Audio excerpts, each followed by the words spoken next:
अस्सलाम वालेकुम, मेरा नाम आसम मसीह है जी। 25 ਦਸੰਬਰ ਨੂੰ ਮੇਰੀ ਈਦ ਹੈਗੀ ਹੈ ਤੇ ਮੈਂ ਨਾ ਹਸਪੀਟਲ ਦੇ ਵਿੱਚ ਨਾ ਸਫਾਈ ਦਾ ਕੰਮ ਕਰਨਾ ਵਾ ਤੇ ਬਹੁਤ ਹੀ ਗਰੀਬ ਆਦਮੀ ਆ।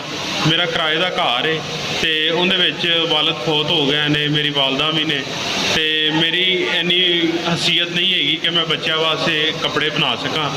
ਤੇ ਸਰ ਬਰਾਏ ਮਿਹਰਬਾਨੀ ਮੇਰੀ ਕੁਛ ਇਮਦਾਦ ਕੀਤੀ ਜਾਏ ਕਿ ਮੈਂ ਆਪਣੇ ਬੱਚਿਆਂ ਵਾਸਤੇ ਕੋਈ ਕੱਪੜੇ ਜਿਹੜੇ ਨੇ ਉਹ ਲੈ ਸਕਾਂ।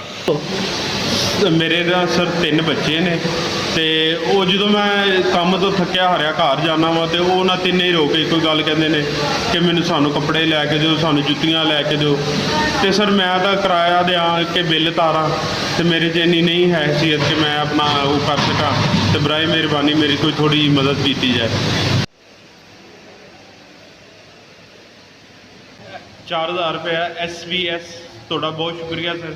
ਅੱਲਾਹ ਪਾਕ ਤੁਹਾਨੂੰ ਢੇਰੋਂ ਖੁਸ਼ੀਆਂ ਦੇ। ਇਹਨਾਂ ਦੇ ਮੇਰੇ ਬੱਚਿਆਂ ਦੇ ਕੱਪੜੇ ਬਣਨਗੇ ਤੇ ਮੇਰੇ ਬੱਚੇ ਜਿਹੜੇ ਨੇ ਉਹ ਤੁਹਾਡੇ ਸਭ ਵਾਸਤੇ ਸਰ ਦੁਆਵਾਂ ਕਰਨਗੇ ਸਰ।